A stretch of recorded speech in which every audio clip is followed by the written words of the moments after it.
Today we celebrate the first Sunday in Lent, and I would like to share with you something that I reflect upon during this season. My story began about 16 years ago. There was a time in my life that I served as Archdeacon of the Episcopal Diocese of Connecticut. My responsibilities were to run the day-to-day operation of the diaconate. Deacons tend to be well-intentioned, free spirits. So it wasn't unlike trying to herd squirrels. There was always a couple of them going rogue. One of the more interesting tasks that came with the office was interviewing people who thought they were called to be deacons. The process begins with the aspirant meeting with his parish priest. Then the priest would send a letter to the bishop, so the aspirant could meet with the bishop and the archdeacon, yours truly. These interviews were always interesting, but occasionally painful to sit through. First, it is hard to really get to know someone in a 45-minute meeting, especially when the person's responses tend to be more in line with what they think we want to hear rather than what they truly believe. We do try to make it clear that it is a meeting to get acquainted, not a test. And the second, the person being interviewed is terribly uncomfortable. Few people are invited to meet with the bishop in his office, so it doesn't always go as smoothly as we would like. We had a few specific questions we would ask, but more often than not, their answers led to follow-up questions, so each interview could be quite unique. If I asked each of you, how would you describe your relationship with Jesus Christ, I am certain I would get as many different answers as there are people in the room. But I remember one interview as if it happened yesterday. It was pretty vanilla.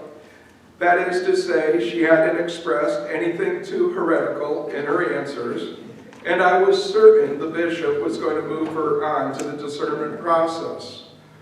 We had asked our questions, and were in the wrap-up mode when the bishop asked one last question. And I want to point out that I had never heard him ask it before, and I don't think he ever asked it again, at least not when I was present. But in my mind, I thought it was a brilliant question. Of course, one that I was glad I wasn't asked during my interview. It was a question that kept me thinking for a couple of days until I came up with an answer. Now I have totally built this up beyond any expectation, but here we go. What is it about Jesus that makes you angry? Think about it. What is it about Jesus that makes you angry? How would you like to be asked that question when you want to be ordained? That is almost cruel.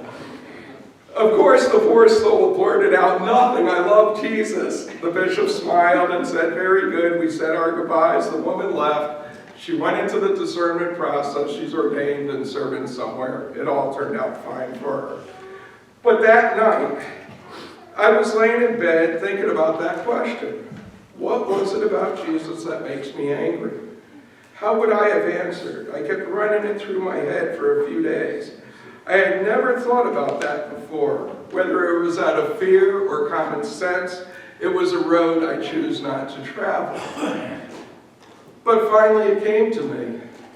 Sunday mornings, I was usually the first one in the cathedral so I could set up the gospel book and altar book, and to make sure the altar guild had put everything out that we needed for the service.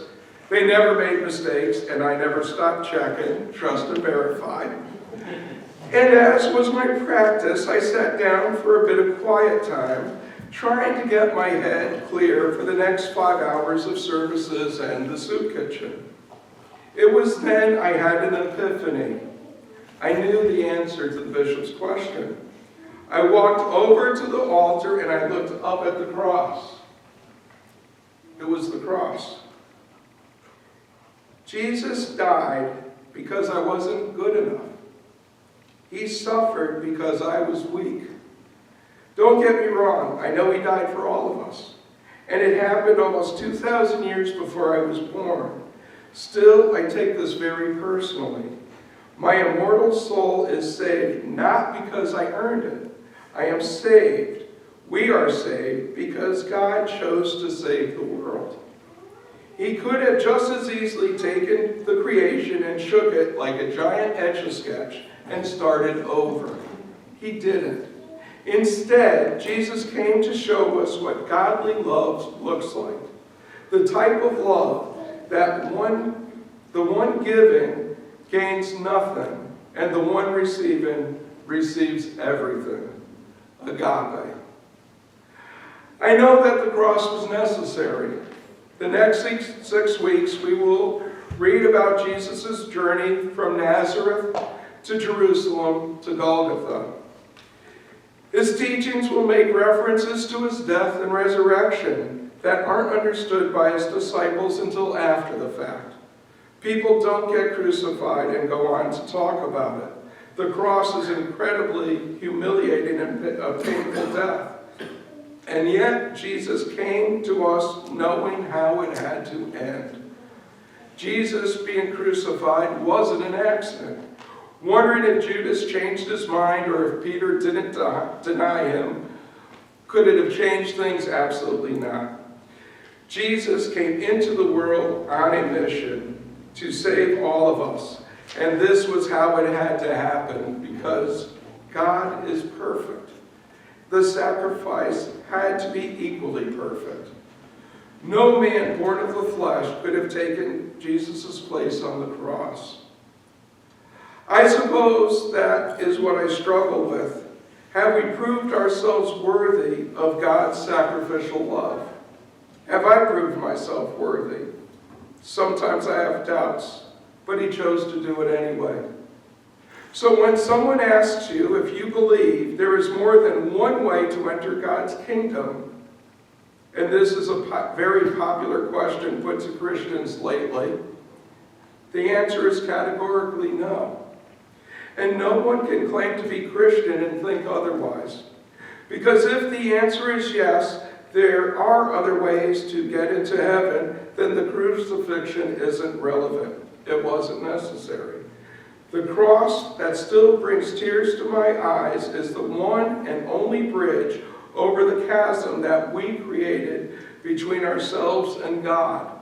The separation between God and man was created by our own sinful nature that could only be resolved by God himself.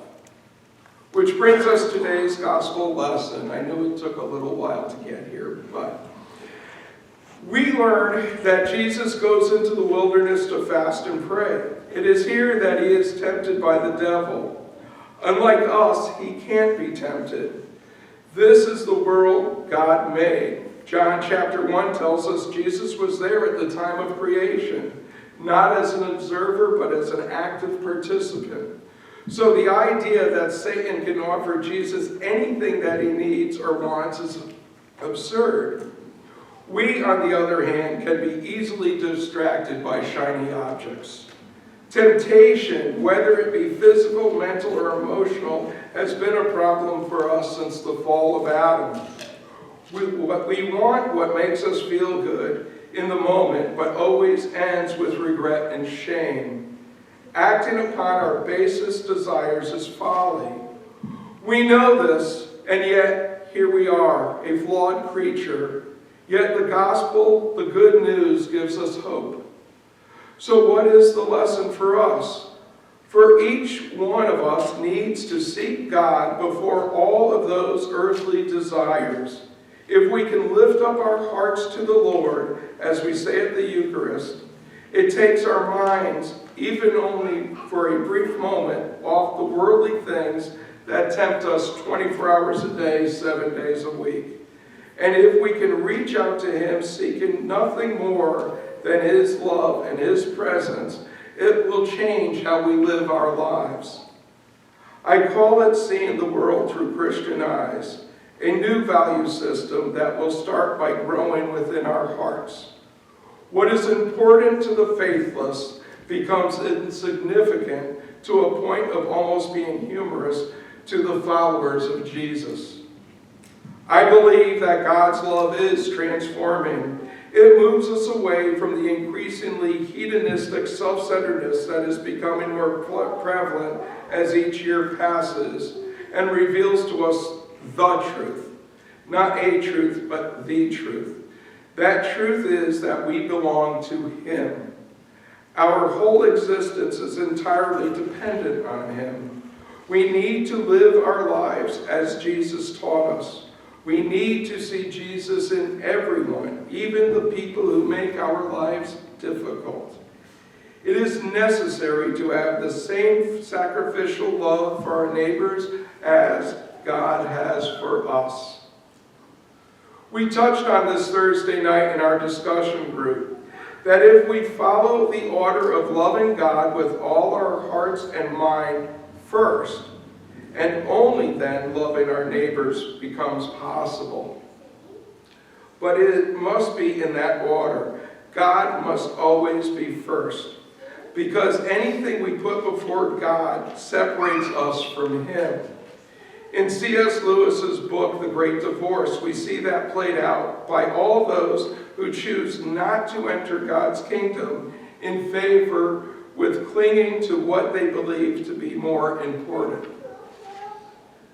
This Lenten season, let us focus on the cross. Search our hearts to uncover what it means in each of our lives. What does it represent? How does it change who we are internally and externally? As Christians, how do we see the world, and how does the world see us? Remember that there is no resurrection, no salvation without a crucifixion first. The cross, at times, can weigh heavy on us, but we can find comfort in He who bore it for us. Amen. Amen. By the devil. Good morning once again. Good morning.